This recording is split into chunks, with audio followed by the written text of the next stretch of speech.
Apresentamos Através da Bíblia, o programa que leva você ao estudo sistemático e detalhado do livro dos livros, a Palavra de Deus. Estes estudos são de autoria do Dr. J. Vernon Magui e apresentados pelo pastor e professor Itamir Neves.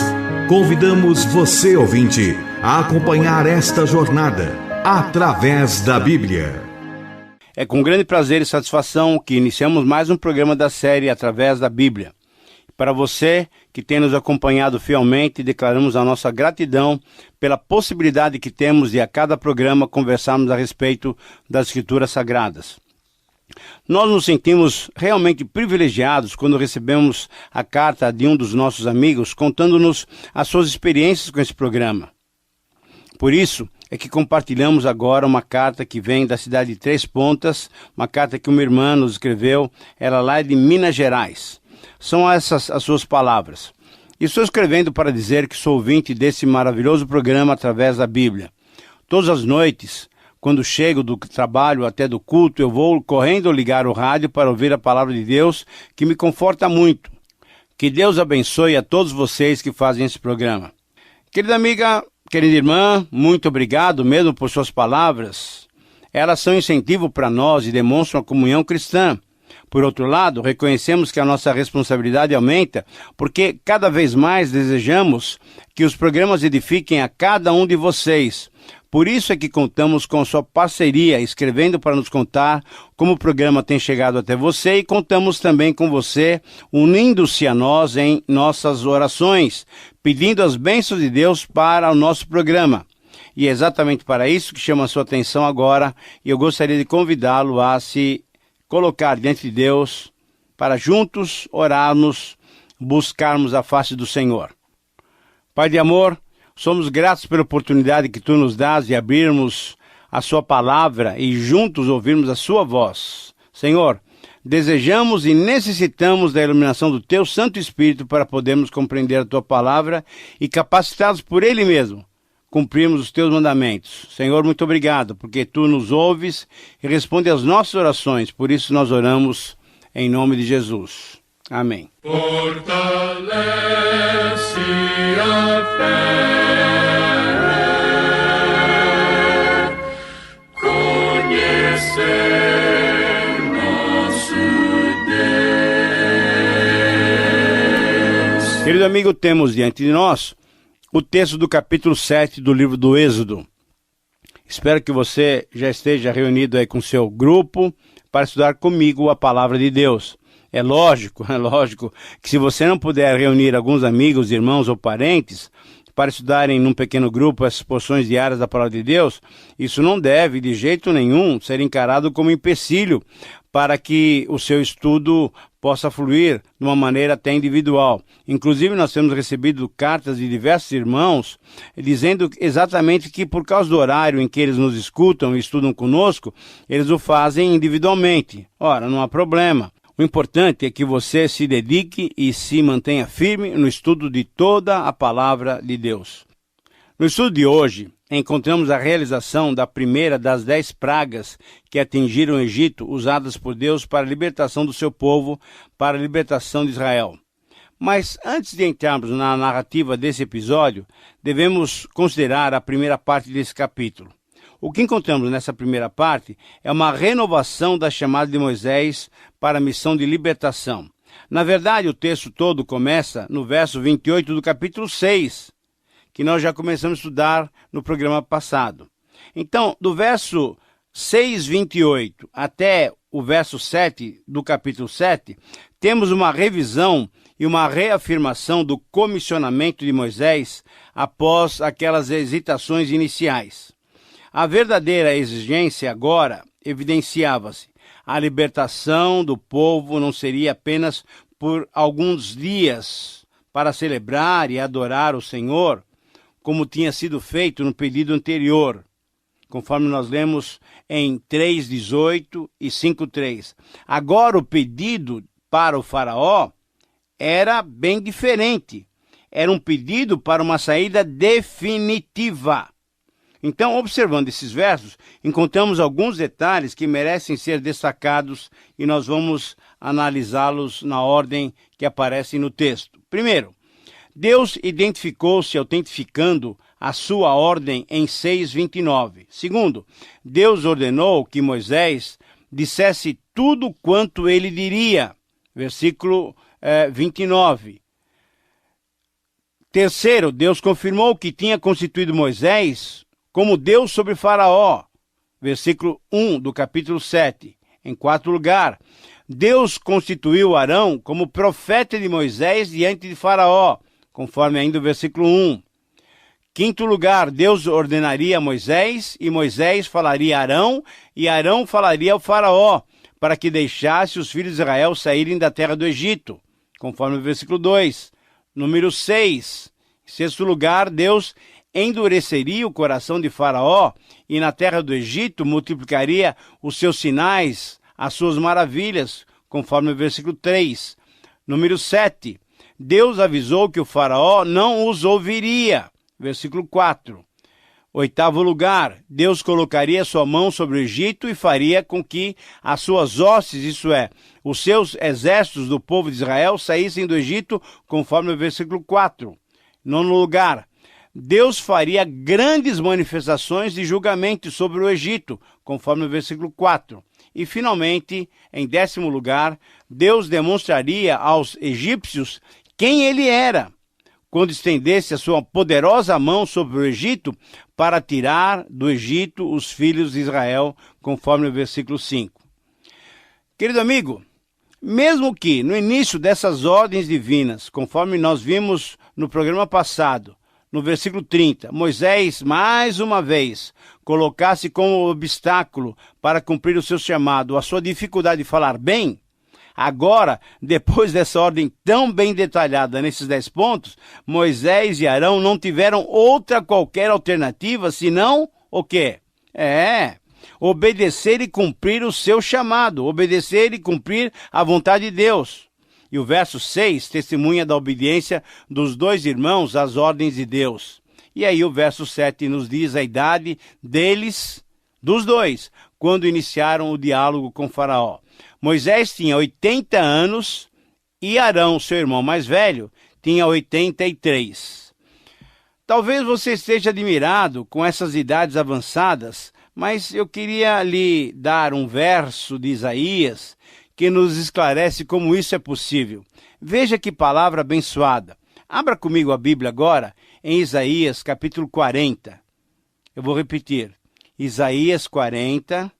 E agora acompanhe a minha leitura nos versos 29 a 31. Repito, Isaías 40, 29 a 31.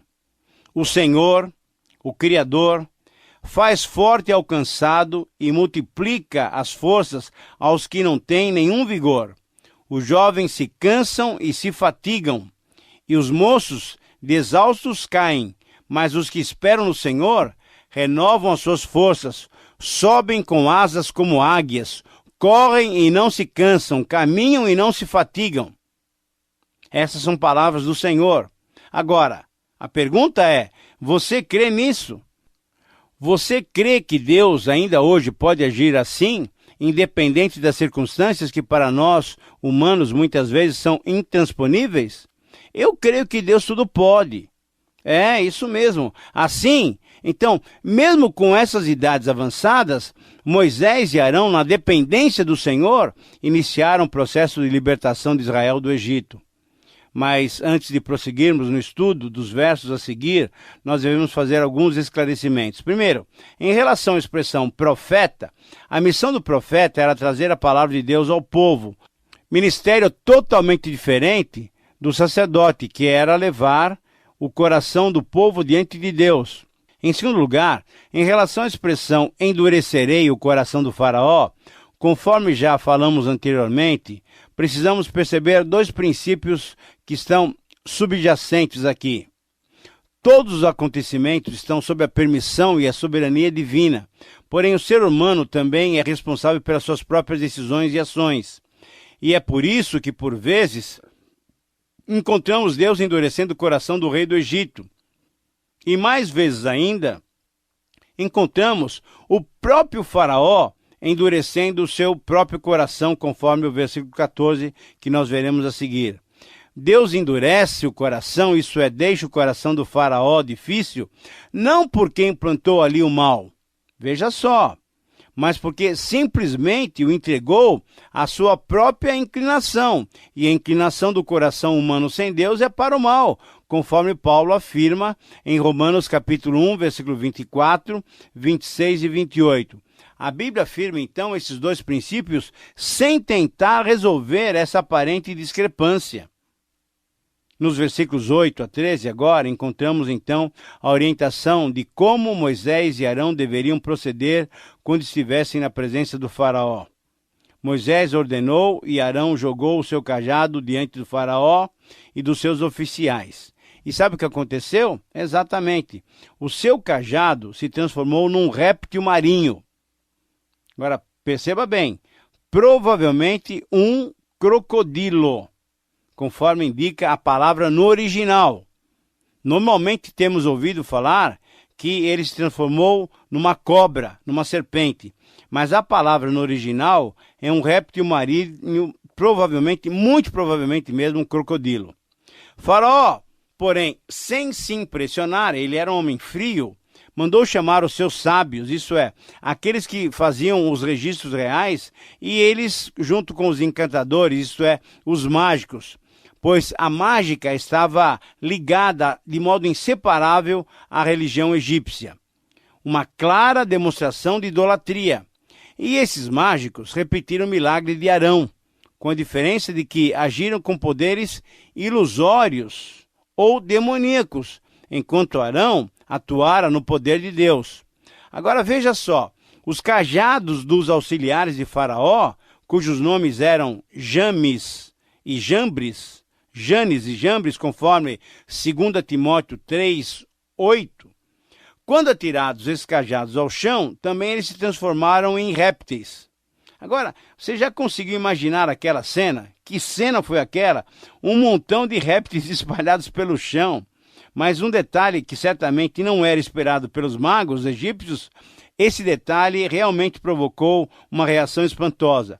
O crocodilo de Arão devorou todos os outros, provavelmente causando espanto e perplexidade, e demonstrando que o poder divino supera todo e qualquer poder, seja o humano que ilude com mágicas, ou o poder demoníaco que ilude com engano.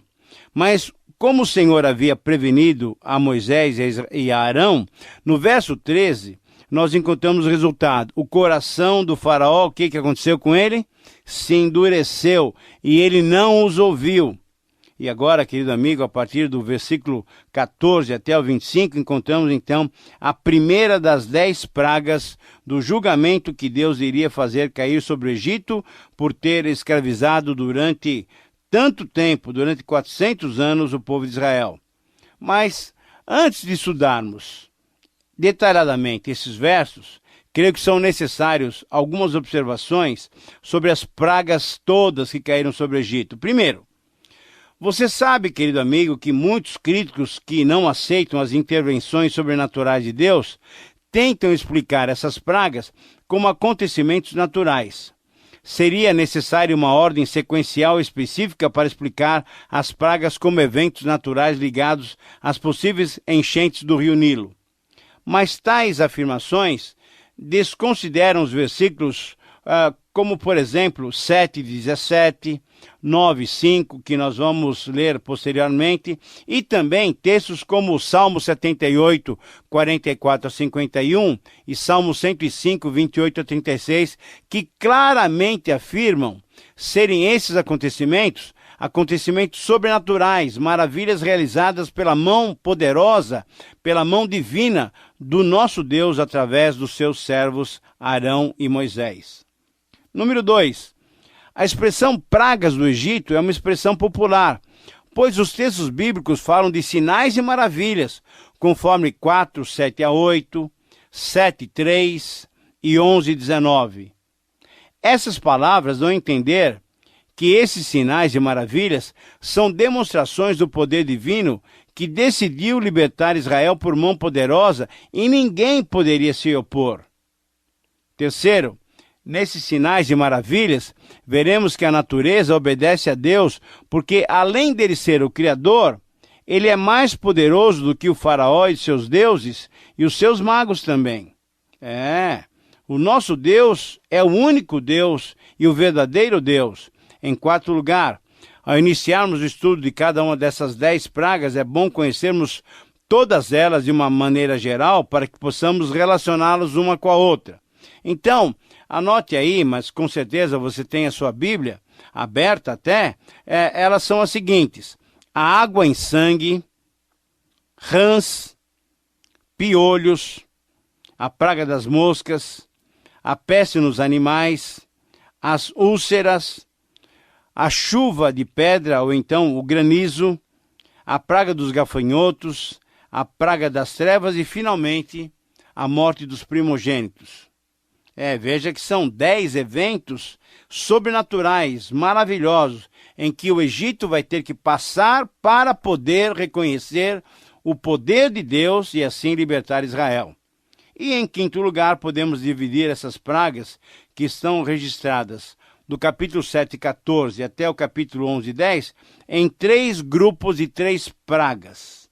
Na primeira praga de cada grupo, Moisés avisava o faraó logo ao amanhecer. E as 2 primeiras pragas de cada grupo eram avisadas ao faraó como uma advertência divina. Mas a terceira de cada grupo ocorria sem qualquer aviso. Número 6. As pragas apresentam uma progressão. Primeiramente, afetam a natureza inanimada, isto é, o Nilo. Depois, afetam os pequenos animais, como rãs, piolhos, as moscas. Então, répteis e insetos. Depois, elas atacam os animais de grande porte, pois as úlceras cobrem o gado e os homens também. Posteriormente, o homem é atingido tanto com as úlceras como com o granizo, que também prejudica o gado. Depois, os gafanhotos afetariam os recursos alimentícios e ainda depois viriam as trevas, como um retorno ao caos inicial, quando da criação da terra, antes que Deus separasse no primeiro dia a luz das trevas. E finalmente a 10ª praga foi a mais contundente, pois foram mortos todos os primogênitos da terra do Egito, tanto animais como homens. Essa progressão se deu também tendo em vista o endurecimento do coração do faraó. Em 7º lugar, finalmente, podemos perceber que as pragas funcionaram como uma resposta ao desafio lançado pelo faraó, lá no capítulo 5, versículo 2, que nós já estudamos, quando ele, de modo irreverente, disse: Quem é o Senhor? Quem é o Senhor para que eu lhe obedeça a voz e deixe sair Israel? A resposta, conforme 7:5, seria dada através dessas pragas. Eles saberão, os egípcios saberão que eu sou o Senhor, quando eu estender a minha forte mão, a minha poderosa mão sobre o Egito. Mas agora vamos voltar aos versículos 14 a 25, e ali encontramos o relato da primeira praga. As águas do Nilo se transformam em sangue. Muito bem. Este era um julgamento contra o rio, que às vezes era adorado como Deus. Rapi, Deus Rapi, como o doador da vida, e em outras ocasiões era adorado como Deus Osíris, ou isto é, o Deus da fertilidade. No verso 14, encontramos uma das razões do porquê as pragas aconteceram.